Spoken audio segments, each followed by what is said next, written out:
A las 0317 horas del 29 de noviembre de 1944, el comandante Joseph Enright observaba desde el periscopio del submarino Archer Fish el buque de guerra más grande que había visto jamás. El objetivo se movía a 18 nudos, zigzagueando en la oscuridad frente a la costa de Japón. En aproximadamente 90 segundos, dispararía 6 torpedos contra un buque tan secreto que la inteligencia estadounidense ni siquiera sabía que existía, el Shinano, un superportaaviones de 72.000 toneladas que estaba a punto de convertirse en el buque más grande jamás hundido por un submarino. Pero la historia de por qué los almirantes japoneses llegaron a temer a los submarinos estadounidenses comienza 2 años antes, cuando los torpedos estadounidenses no funcionaban. Los capitanes disparaban torpedo tras torpedo, y estos no explotaban. La flota mercante japonesa navegaba el Pacífico casi sin oposición. La mañana del 7 de diciembre de 1941, los aviones japoneses destruyeron 8 acorazados en Pearl Harbor, pero la base de submarinos sobrevivió intacta, y 29 submarinos estaban listos para el despliegue inmediato contra el Imperio de Japón. En los primeros meses de 1942, la campaña submarina fue una catástrofe. El teniente comandante Frederick Warder del submarino Seawolf documentó caso tras caso donde sus torpedos Mark 14 golpeaban buques enemigos y simplemente rebotaban sin explotar. La oficina de artillería en Washington insistía en que no había nada malo con los torpedos, culpando a los capitanes por enfoques deficientes y error humano. Pero los capitanes sabían mejor. Sus torpedos estaban golpeando, y algo estaba fundamentalmente roto con el arma misma. El hombre que resolvería este problema fue el contraalmirante Charles Lockwood. En febrero de 1943 se convirtió en comandante de submarinos de la Flota del Pacífico. Sus marineros lo llamaban Tío Charlie, y estaba a punto de librar una guerra en 2 frentes, uno contra Japón y otro contra la burocracia de su propia armada. Lockwood confiaba en sus marineros, creía en sus informes y estaba decidido a descubrir qué estaba mal. El torpedo Mark 14 tenía 2 sistemas de detonación, un detonador magnético y uno de contacto. Ambos sistemas eran revolucionarios, secretos, y habían sido probados exactamente 2 veces antes de ser entregados a la flota. Lockwood ordenó disparos de prueba en redes de pesca para medir la profundidad real de los torpedos. Las pruebas mostraron que corrían 11 pies más profundo de lo establecido, pasando directamente debajo de sus objetivos sin detonar. Finalmente, en agosto de 1942, la Marina confirmó que el Mark 14 efectivamente corría 10 pies más profundo de lo diseñado. La causa era vergonzosamente simple.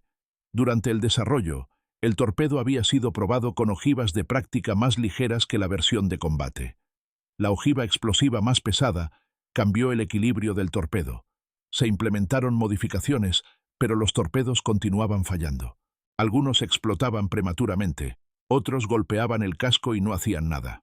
El avance llegó en julio de 1943 del submarino Tinosa. El comandante Dundas Pitt detectó un barco factoría ballenero japonés de 19.000 toneladas. Disparó 4 torpedos, 2 golpearon y detuvieron el barco. Maniobró a una posición perfecta y disparó 9 torpedos más. Los 9 fueron fallos. Daspit observó cómo cada torpedo golpeaba el buque inmóvil y no explotaba. Guardó su último torpedo y lo llevó a Pearl Harbor para análisis. El torpedo fue examinado en la base submarina. El pasador de disparo del detonador de contacto era demasiado débil.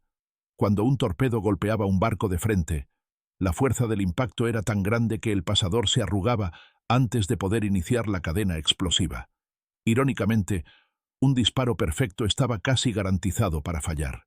Los talleres mecánicos en Pearl Harbor diseñaron un pasador reforzado, usando materiales más fuertes.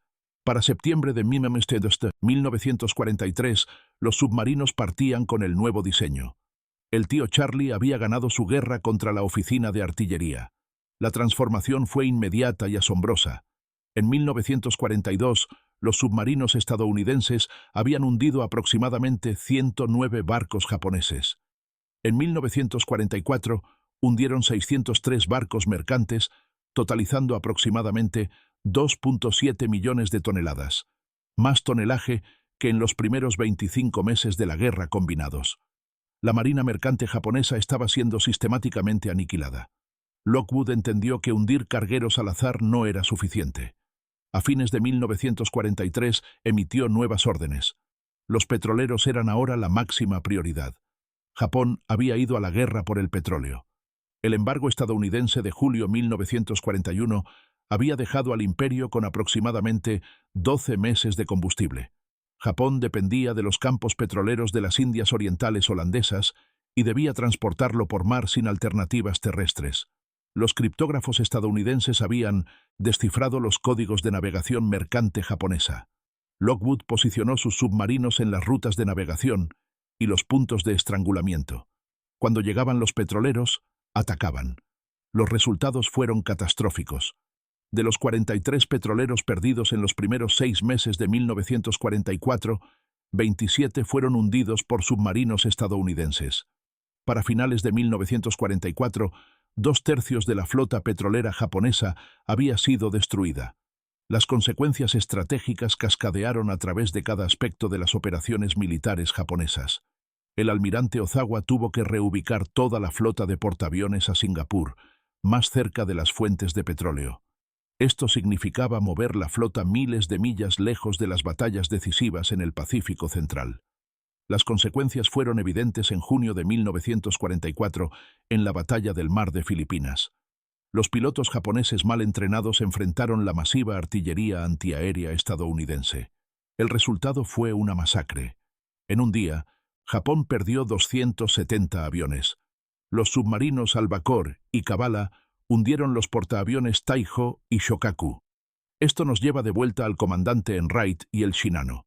A las 0317 horas, el portaaviones giró hacia el sur como parte de su patrón de zigzagueo, trayendo toda su banda perpendicular al Archer Fish.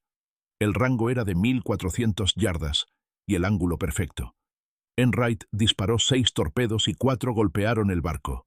El Shinano había sido comisionado solo 10 días antes y estaba haciendo su viaje inaugural. Se hundió en menos de 7 horas. 1435 hombres murieron con él. Archer Fish regresó a Guam, habiendo hundido más tonelaje en un solo ataque que cualquier submarino en la historia. Los submarinos estadounidenses hundieron 8 portaaviones japoneses, 2 cruceros pesados, 7 ligeros, docenas de destructores y miles de transportes y petroleros. Más de 1000 barcos enemigos, totalizando más de 5 millones de toneladas, fueron hundidos bajo la dirección de Lockwood, representando el 55% de todos los buques japoneses perdidos.